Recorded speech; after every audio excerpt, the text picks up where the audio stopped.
Okay, today we'll get started. We want to approve the minutes or bring it to order yet until we get one more person in here, but we'll start out with the Minnesota Judicial Branch overview. And Mr. Shorba, state your name and title and begin, sir. And then don't feel bad if I interrupt you when somebody walks in, and we'll bring it to order. No problem. Good morning, Mr. Chair, members of the committee. My name is Jeff Shorba, and I am the State Court Administrator for the Minnesota Judicial Branch. Happy to be here with you this morning to present an overview of Minnesota's third branch of government. The Judicial Branch's mission is clear, to provide justice through a system that assures equal access for the fair and timely resolution of cases and controversies. We take each word in this mission statement very seriously, especially ensuring our system is fair and our cases are resolved in a timely manner. And we'll discuss this more as we go through the presentation. Okay, Mr. Shorba, we can bring the meeting to order now, and we have a quorum. We'll start out with a roll call. Representative Cornish. Here. Representative Johnson. Here. Representative Hillstrom. Here. Representative Becker-Finn. Here. Representative Considine. Representative Dean. Representative Frankie. Here. Representative Grossel. Representative Howe. Representative Lomer. Here. Representative Lucero. Here. Representative Newberger. Representative O'Neill. Representative Pinto. Here. Representative Ward. Here. Representative Zerwas.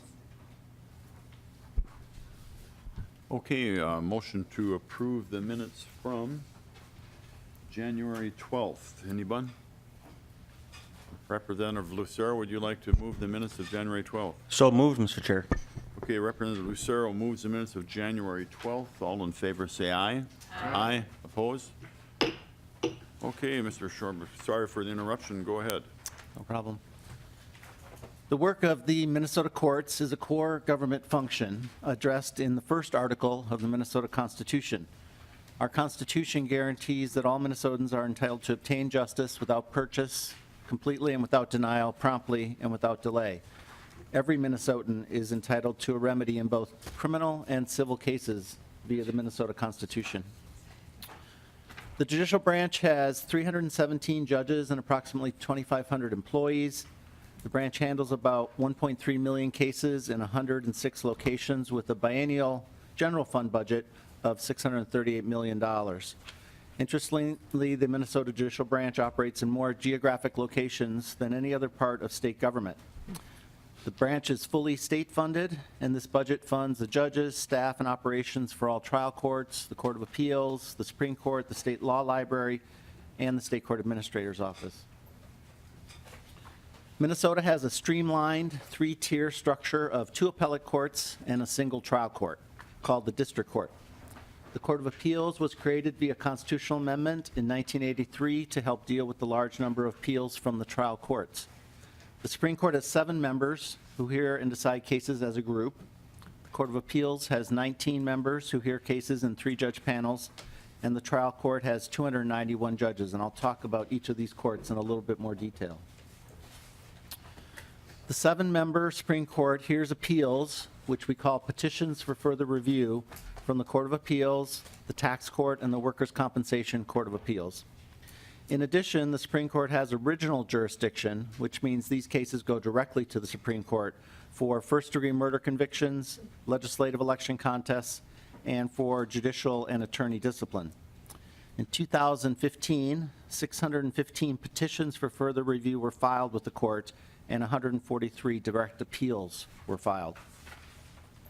The Supreme Court also has sole authority for the regulation of the practice of law in Minnesota. We exercise this authority through a number of boards. There is no state appropriation for these boards. They are funded through attorney registration fees. The Lawyers' Professional Responsibility Board oversees and administers the attorney discipline system. The Client Security Fund was established by the Supreme Court to reimburse clients who suffer loss of money or other property from the dishonest conduct of their attorneys.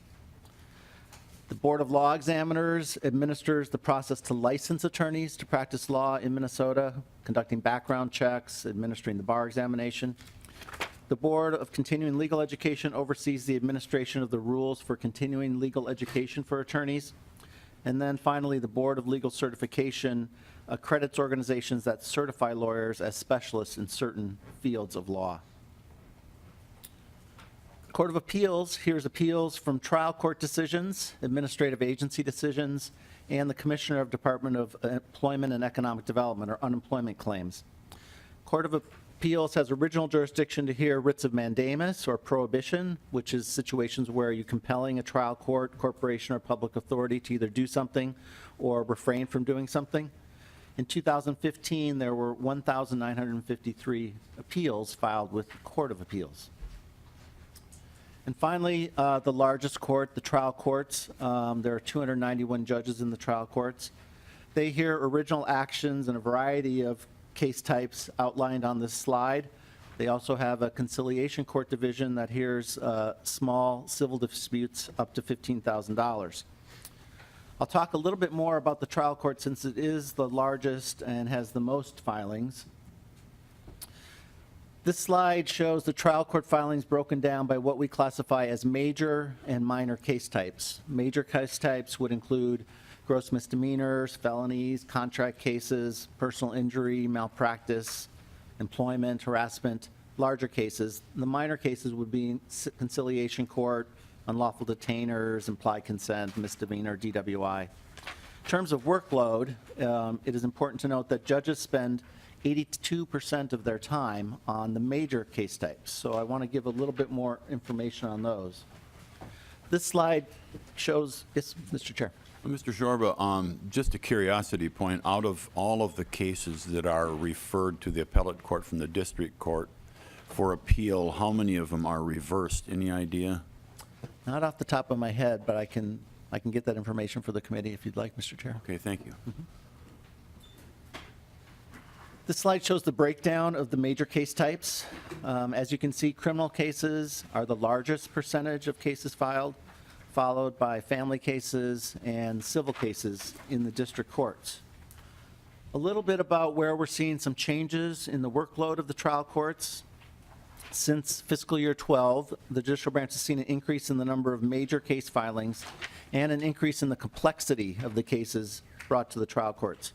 As a result, 8 of our 10 judicial districts have seen an upward trend in judge need. The most marked increase is in children in need of protection services, or CHIPS cases, and permanency cases, with a 56% increase in filings from fiscal year 12 to fiscal year 16. Over the last year, major criminal cases, felonies and gross misdemeanors have arisen 12%. And then drug-related case filings, which are a subcategory of the major criminal group, increased 25% over the last year. So we are seeing increases in some of these larger, more complex case types across the state.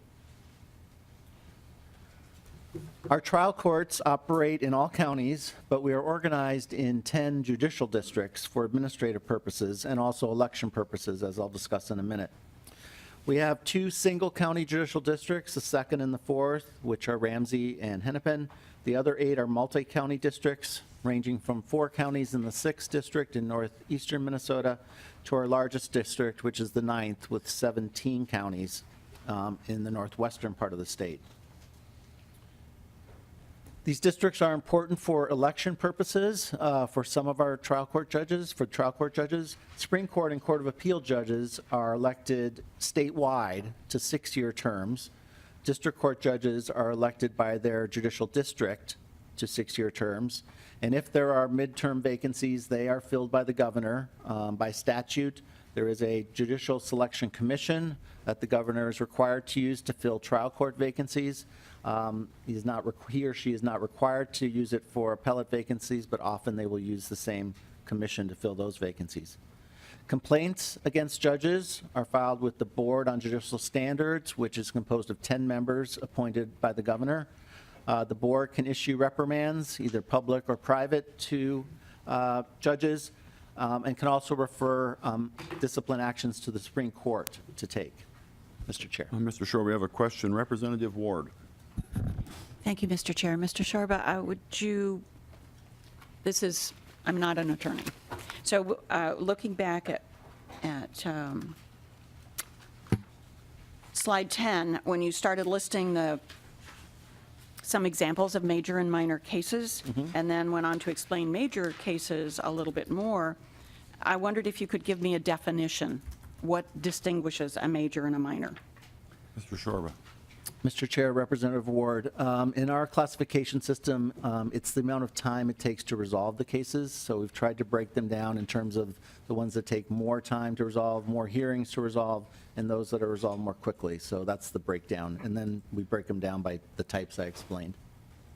Okay. Representative Ward. Just clarification. Who makes that decision then? Because you don't necessarily know in advance, Mr. Shorba. do you? Mr. Chair, Representative Ward, we have a system within the judicial branch for trying to, and I'll come back when we have our budget hearing to talk about judge need within the judicial branch. So we have what we call a weighted caseload study, which looks at the amount of time it takes judges to handle cases, and then we look at the number of filings of those particular types of cases as they come into the court system, which helps to generate our decision about whether we need more judges for the judicial branch. So these are set by the Judicial Council as part of that weighted caseload study, and I'll be coming back in the budget session to talk a little bit more about where our judge need is right now, if that helps. Very helpful, thank you. Okay, Mr. Shorba. A little bit about the administrative structure of the judicial branch. As many of you know, in 2005, the judicial branch moved from county funding of the state court system to state funding of the court system through the general fund. At that time, we also changed our administrative structure to implement a judicial council. The Chief Justice is the administrative head of the judicial branch by statute and serves as the chair of the Judicial Council. The State Court Administrator's Office, my staff serve as staff to the Judicial Council. And then the Chief Justice, of course, leads the Supreme Court. And there's a Chief Judge of the Court of Appeals appointed by the governor for a 3-year term, who serves at the head of that court.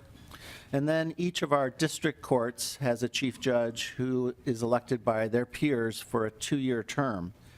And then we have county court administrators. At the time we moved to state funding, there were 87 county court administrators. At this time, we have 50 because we have moved to sharing among some of our smaller counties, sharing court administrators.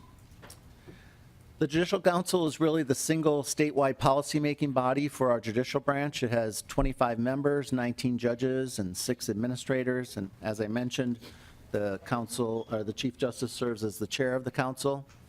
Some of their primary responsibilities: administrative policies for the judicial branch, developing our biennial strategic plan for the judiciary, setting our legislative agenda, including our budget request to the legislature is set by the Judicial Council.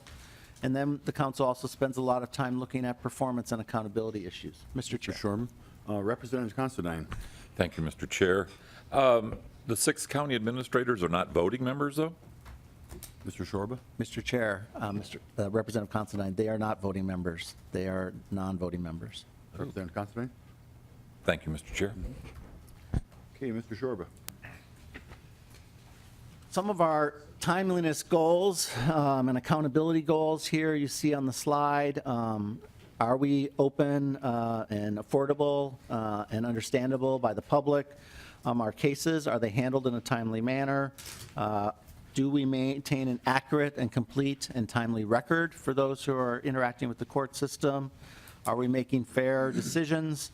Do we provide due process and equal protection under the law? And of course, are we a quality place to work? Some of these measures by the Judicial Council to look into these. We do access and fairness surveys of those coming into our courts to see whether they believe that things are accessible, whether things are understandable. Can we gain any insight from those, whether they're lawyers or non-lawyers who are coming into our court system? We also have a regular process for surveying our judges and our court staff about the workplace and how they are doing within the workplace, and again, if they have any ways that we can improve. We look at timing statistics on a regular basis through the council.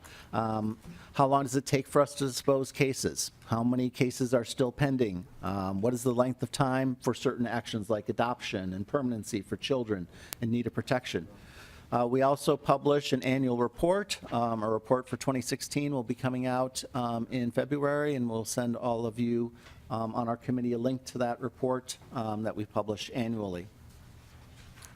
A couple of initiatives I wanted to cover with the committee. The first is eCourt Minnesota. This has really been a centerpiece of our redesign initiatives within the Minnesota court system. This multi-year transformational effort is meant to replace paper-based court records with an electronic environment. We undertook this initiative in order to provide the type of convenient, customer-serviced focus that our customers are expecting in this day and age. It began in 2010 when Hennepin County, the 4th Judicial District, began to pilot the electronic filing of case records in civil cases. And then on July 1st of 2016, e-filing became mandatory for all case types in the courts. We believe that court customers have benefited from this. They are now able to access securely file and court records on a 24/7 basis. They don't have to be coming to the courthouse during those business hours anymore. We now have expanded access to court records, including the ability to access public documents via public terminals in all 87 counties. So you can go to a terminal in Hennepin and see documents from all over the state. Judges and court staff now have new electronic tools to help manage and process electronic court documents. And law enforcement, county attorneys, public defenders, and other government partners have an electronic portal to instantly access information. Just a few statistics from both, Mr. Chair. Mr. Storr, we have a question. I believe we have a question from Representative Becker. Thank you, Mr. Chair. So my question was about, I heard you refer to people who access the courts as customers. And in my other life, I work with domestic violence victims, and I'm wondering if that was, what's behind the choice of that language? Mr. Chair, Representative, don't know if there's any big philosophical choice behind the language, but there are people coming in that we want to serve. So customer service is a big priority for us, and I guess that's why we're using, sometimes people call them patrons, sometimes people call them Okay, I was just partners. curious if there was any thought given that to that, because I know for domestic violence victims, they don't like to think of themselves as customers. You know, it's not a Starbucks. It's they're coming for a service that they need, and so I was just curious if there was anything behind the choice, or if that just if any thought had gone into that choice of language. Thank you. Go ahead. Mr. Chair, Representative, no thought, and I'm glad you raised that issue. I've never heard that issue before, but it's a good point to raise. It's really appreciated. Thank you. Thank you. We also have another question from Representative Ward. Thank you, Mr. Chair. Most of my experience was with Dakota County, but I remember several years ago with the access at the courthouses for a lot of these pieces of information and the documentation, we found out that there was opportunity for people in their various searches to actually access juvenile files. And, you know, there was some attempt to address that, but I think the same thing would apply in terms of domestic violence and a couple of other situations where the victim would not like to be identified. What's the security, what's the process for maintaining privacy on some of those things? Mr. Shore. Mr. Chair, Representative Ward, I'd be happy to come and talk to you in more detail about it, but as we were moving into the electronic age about a year and a half ago, the Supreme Court's Committee on the Rules of Public Access looked into many of those issues that you're talking about, especially as we're moving, as you'll see in a future slide, to remote access. There was a lot of discussion about the issues you've raised about juveniles and others. Should those records be public? Should they not be public? And the court changed many of the rules to try to address those concerns. So I'd be happy to come and talk more detail about some of those case types. But Thank you. Any follow-up? Mr. Schwarber, go ahead. Continue on with your presentation. yeah, so I wanted to talk a little bit about some of the statistics. We're averaging more than 260,000 documents e-filed each month into our case management system. 45,000 also into the appellate case system. Combined, this equates to more than 1.75 million documents e-filed just during the first 6 months of mandatory e-filing. So if you think just a few short years ago, those were all paper being put into file folders, and that has now changed, including our integrations. As you see from the slide, our case management system, the Minnesota Court Information System, now sends daily about 268,000 messages to our partners every day. So it used to be that someone would walk down to the probation department and tell them what happened in court that day. All of that is now sent electronically through the case management system. In conjunction with the implementation of eCourt, we have worked with the law enforcement agencies and the Bureau of Criminal Apprehension to implement 2 initiatives aimed at providing greater efficiencies in the processing of criminal cases. As of July 1st, 2016, both of these became mandatory. E-charging, county attorneys must file complaints electronically with the court, including getting the judge's review and signature on the prosecutor's criminal complaint electronically. And then e-citations, local law enforcement electronically submitting traffic citations to the courts, which saves time and effort in processing those tickets.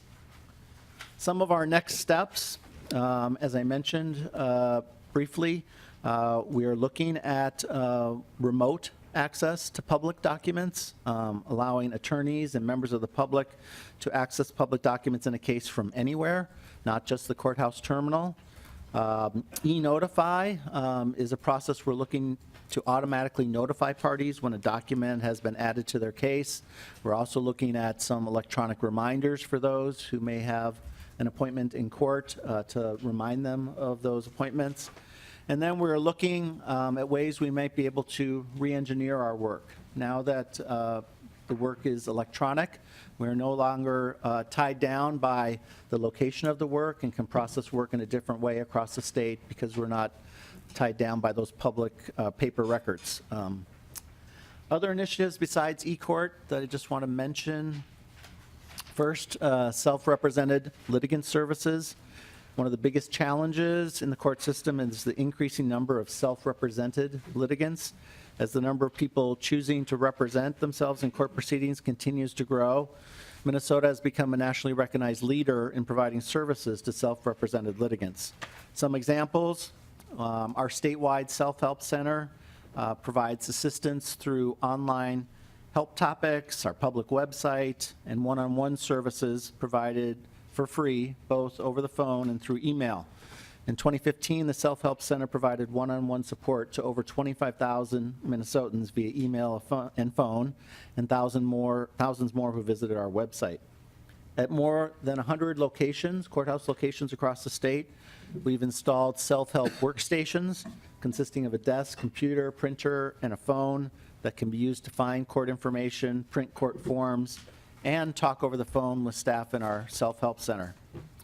In addition, several of our district courts have created walk-in centers where someone can come in and get help on a regular basis with cases that they need help with. In 2016, the State Law Library created a appellate self-help clinic. Mr. Chair.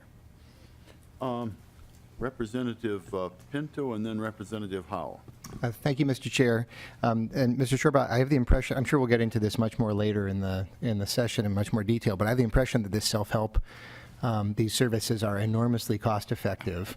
And can you just talk a little bit about that? I may have that wrong impression, but it just seems like when you can have somebody helping themselves, potentially you save just a ton of work in other areas. Can you just comment a little bit about that in relation to this topic? Mr. Shorber. Mr. Chair, Representative Pinto. When a self-represented litigant comes into court without assistance, it takes a lot of time for the judge to try to help that person get through the proceeding in court. And as we see the number of self-represented people increasing, and increasing in various case types, especially some of those major cases where it's very complicated, it is much more helpful to the court proceeding if they can have some assistance early on, can get their documentation together, can have the right kinds of documents coming into court. So we have seen it help us speed up those particular cases involving self-represented litigants. Thank you for that question. Thank you, Mr. Chair. Representative Howe. Thank you, Mr. Chair. And Mr. Sorba, my question goes to, I've got a constituent that has been pretty persistent on saying that some of these self-help clinics or the law libraries that are in different locations aren't, there's not a lot of signage that directs people to these, and he even chose to send me pictures and everything else. Is there, do we have a standard on, or is it, have we done anything to make sure that the public knows that how to get to these libraries and where they're at, and maybe listing them on the sign out in front of the building, or is there anything like that? Mr. Shorba? Mr. Chair, Representative Howe, I'm very familiar with the person you're talking about, and we have been working with the county law libraries. The counties own the buildings where these courts are and where the law libraries are, so they're well aware of some of the signage questions that have been raised. If you've gone by the Judicial Center, we have a new sign outside the Judicial Center, which has the State Law Library prominently displayed on it. We've also put up a sign in the lobby itself directing people to the State Law Library. So we have tried to accommodate some of those concerns that are raised, so. Representative Howe? Well, thank you, Mr. Chair, and I appreciate that. That's probably why the State Law Library is not on his list any longer, but it just so happens that he happens to be in one of my constituents, and I can't believe the packet of information he sends me and the pictures all the time. So I appreciate that you've done your due diligence in correcting that. Thank you. Mr. Chair, Representative Howe, I have one of those in my inbox right now, so I know exactly what you're talking about. As do Finally, we have an extensive forms library. If you're ever looking for court forms, you can go to our website and you'll see that a number of our forms are there electronically, many of them fillable by individuals who are coming into our court system. We've received a number of awards for our self-help center, so we're very proud of it. Another thing Mr. Chair. Representative Hilton. Thank you, Mr. Chair. So what are you doing to deal with the issue of multiple languages through the Self-Help Center? And do you have access for folks who speak different languages to call in or get some sort of interpretation? Mr. Shorba? Mr. Chair, Representative Hillstrom. We're doing a number of things with those concerns. One is trying to translate as many of our forms as possible into multiple languages. Sometimes that takes a little time, but especially the ones that are most popular, we have tried to translate into multiple languages. We do try as much as we can to hire staff in the Self-Help Center who are multilingual. Obviously, if they are not multilingual, we do have interpreter services just like we'd use in court, sometimes a language line, which might be a telephone line. Otherwise, we may have try to schedule a time with an individual and have one of our staff interpreters there to help somebody who doesn't speak English through the Self-Help Center. So those are some of the things we're trying to do to deal with that issue. Thank you. Okay, Mr. Schrober, go ahead. Onto our conservator account auditing program, or CAP. It's a nation-leading initiative to protect the assets of vulnerable individuals, persons with development disabilities, Alzheimer's disease, dementia, for whom the court has appointed a conservator to manage the individual's financial affairs. Through CAP, the Minnesota Judicial Branch has modernized and improved the way the state oversees the work of conservators. Before implementation of this program, conservator records were submitted to the court on paper, frequently accompanied by boxes of receipts or other documentation. This unwieldy process put a heavy burden on local district court staff responsible for overseeing the work of conservators. So we changed the process in two fundamental ways. One is conservators now submit transactions through an intuitive online reporting system, which also contains some built-in red flags to try to see whether there's anything that may be seemingly out of order with the paperwork that the conservator is submitting. We also have a staff of auditors who audit these accounts and are trained to conduct compliance audits across the state. Today, the program is monitoring the assets of 5,575 vulnerable individuals with assets totaling more than $908 million. The stronger auditing program has already paid off. In nearly 12% of the cases audited under the program, auditors have found concerns of loss, inappropriate loans or expenditures, or commingling of funds. And we then send out audit letters and make sure that we are recovering those funds. So it is a program that has gotten national attention and national awards. We also received a grant to now expand the program to monitor guardianship as well as conservatorship cases. So that is the next step with this particular program. Mr. Shorber? How big was that grant and how long does it last? And if it drops, what are we going to do? The grant is to develop Mr. Chair, the grant is to develop the electronic system for guardianship cases, so it'll tailor it to guardianship cases.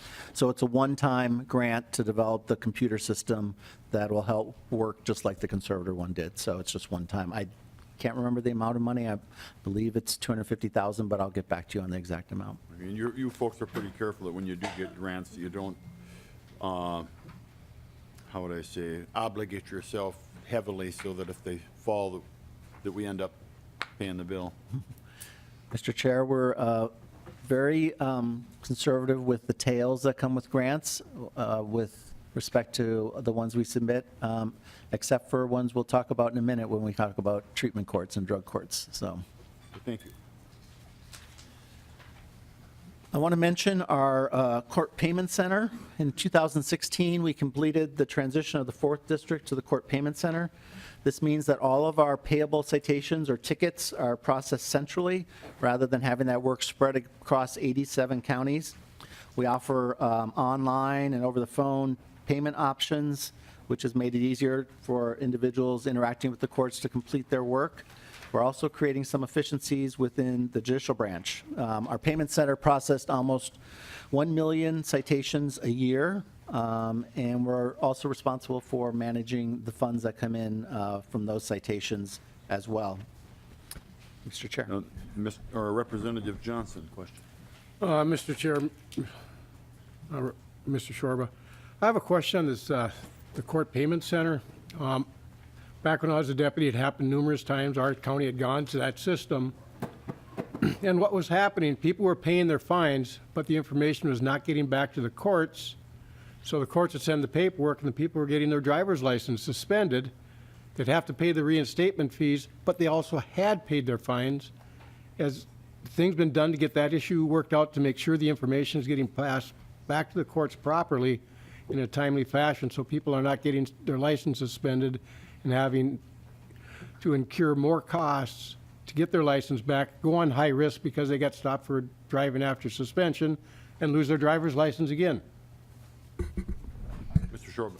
Mr. Chair, Representative Johnson, as part of the transition to this court payment center, and one way that we moved away from all 87 counties doing things differently, we tried to integrate a lot of those things electronically to come back to the court system so that it didn't have to rely on some court clerk doing something or someone handling paper. So I believe we've resolved that issue. If you hear of concerns still going on, I'd like to know about them.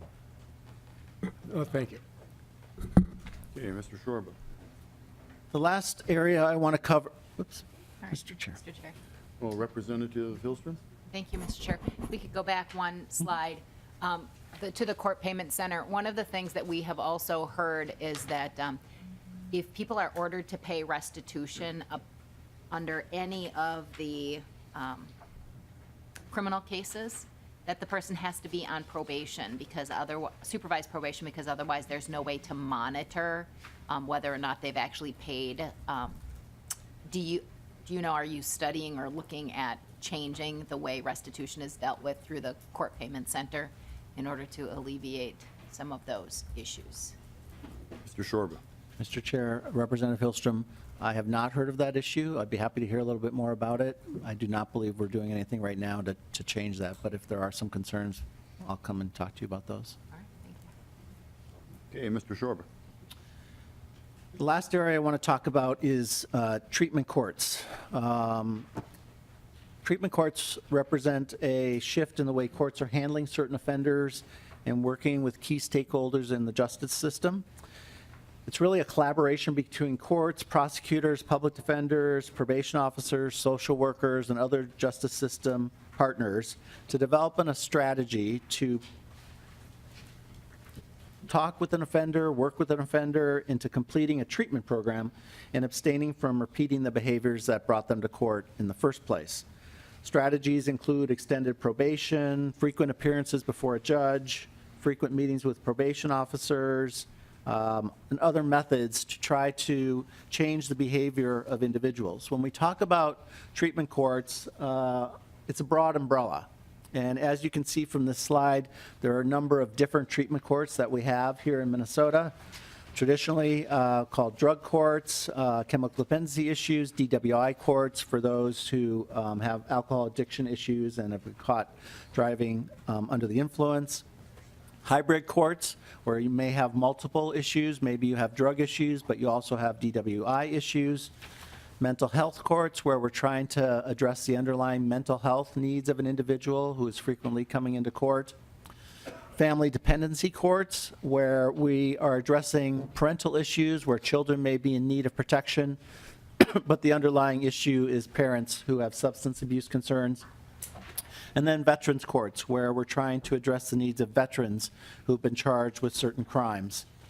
This next slide gives you an idea of how these courts are spread out across Minnesota. We have 58 treatment courts operating in Minnesota or in some stage of planning right now.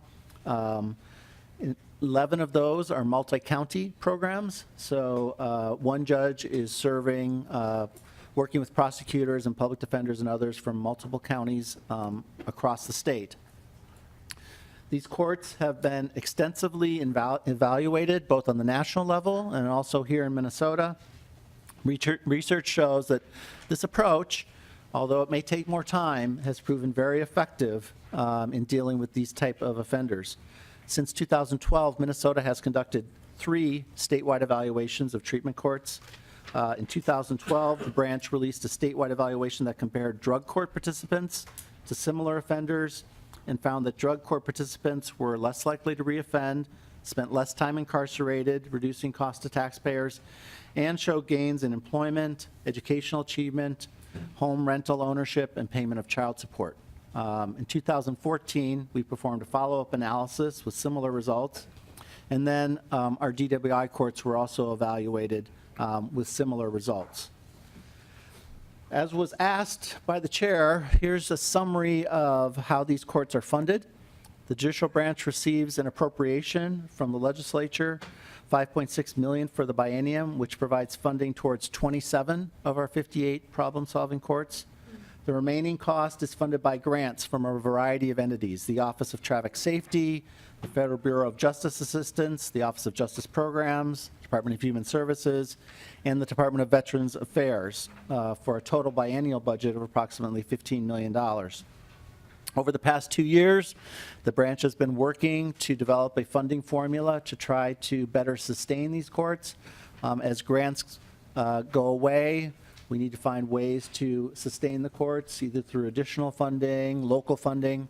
We'll be talking a little bit more about that sustainability formula as we come to you with our budget request for the next biennium.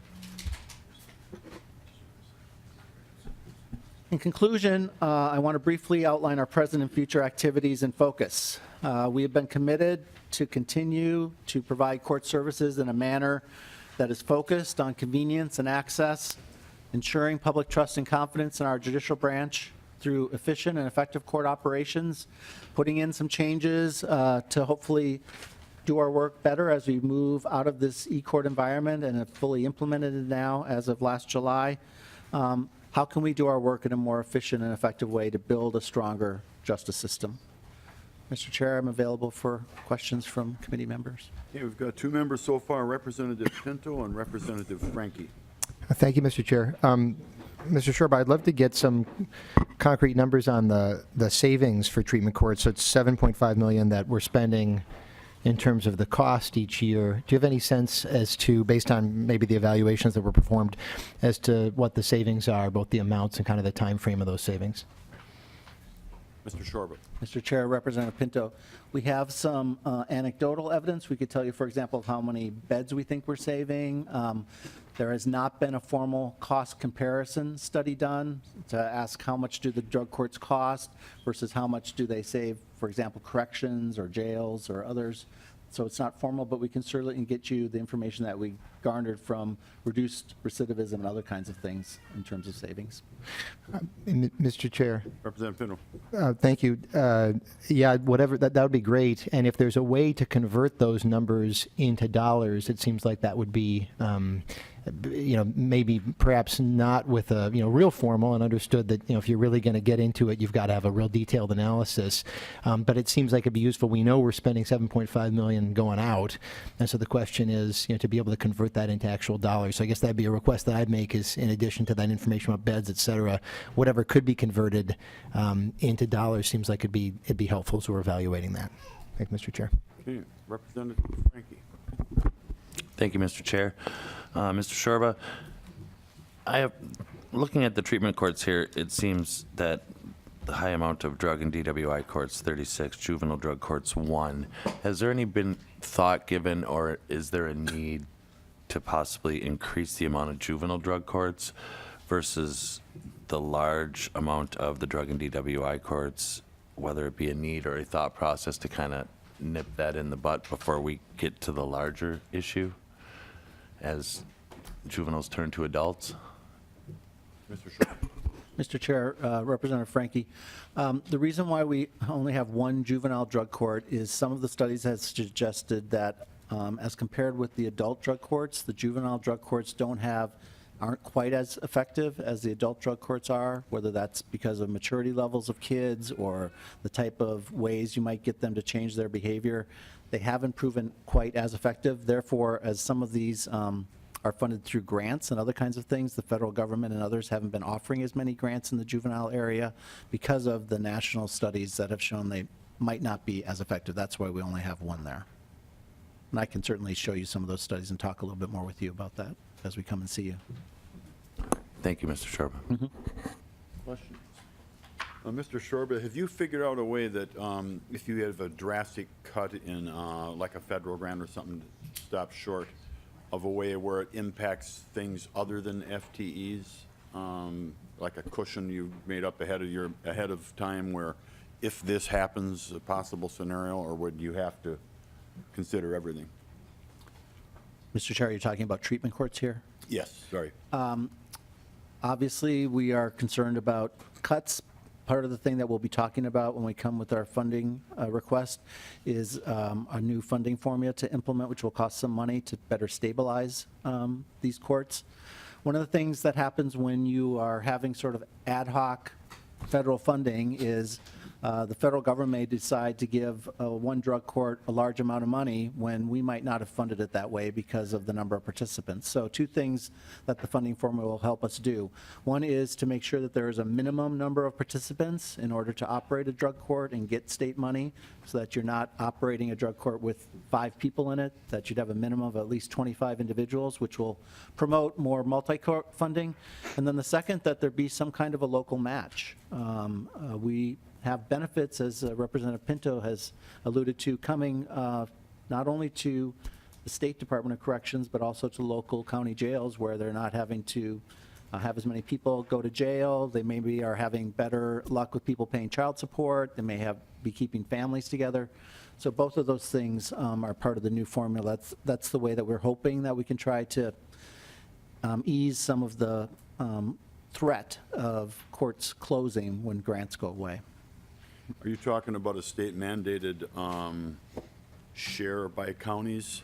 In other words, if you tried to drag money out of them on their goodwill and that's short, so you need something to mandate it, or what are you thinking about as far as their partial cost? Mr. Chair, we're talking about not only cash, obviously, but also maybe in-kind services, so maybe probation services or other kinds of services that they could allocate towards the drug court. So maybe a dedicated probation officer or something else rather than just cash. But we think that in order to spread evenly this amount of state money, we're going to need to have some federal buy-in to this process. So we're looking at various percentages that we might use. Keeping in mind that probation did come to us and say that their funding had been cut a certain share of it by the judiciary back a while ago. I can't remember bringing that up to you folks or something, that they were still expected to do the same service or not mandated, but expected to with the cuts. So yeah, we'll have to figure that one out. Representative Hillstrom and the Representative Howe.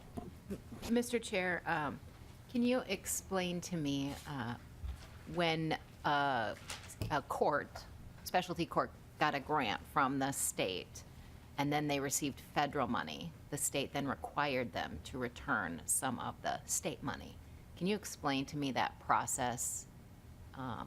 When is that required? When is it not required? Is it always required? Mr. Shorba? Mr. Chair, Representative Hillstrom, in order to operate as a treatment court within Minnesota, a court must get approval from the Judicial Council. So a court will go to the Judicial Council, we'll talk about where their funding might come from. Maybe they are asking for funding from the state, but they also might tell us at the time they want to open the drug court that they're applying for a federal grant. So what the Judicial Council in those circumstances will say to the court, we're willing to provide you this kind of state money to open, but if you are given a federal grant, then that state money will be used in some other way. You're not going to be able to keep that state money because the federal grant will give you enough money to operate. So that's the situation where that could come up. Mr. Chair? Representative Hillstrom? Thank you, Mr. Chair. And how many times has that occurred? I would say maybe, just guessing here, I can get you real numbers, Mr. Chair, Representative Hillstrom, I would say less than half a dozen. Okay, Representative Howe. Thank you, Mr. Chair. And Mr. Shurba, I see on the treatment court funding, I'm looking at this list, and I see some comes from DPS, some comes from the Department of Human Services, other state agencies. So the question I have is, wouldn't it be more efficient? Are these grants that are awarded to these state agencies and then goes through to you, or is this funding that we should just, instead of playing the shell game, give to you instead of these other state agencies? Mr. Shorba? Mr. Chair, Representative Howe, it's a variety. Some of it is federal money that these state agencies get. So, for example, the Office of Traffic Safety gives some federal grant monies to the Department of Public Safety, which they then turn to us for DWI courts. The Department of Human Services gets some money from the Federal Mental Health organization, and they give those to us for mental health courts. Some of it is state appropriated dollars, but a small amount that they may give out. So there might be some way to make it more efficient by putting it together, but that would be your job. And we've had those discussions with other agencies, but yes. Yeah, I would enjoy that discussion. Thank you. Okay, any more questions from members? Well, thank you very much, Mr. Shorba. Thank you. The courts. Anybody else have anything? If not, meeting adjourned.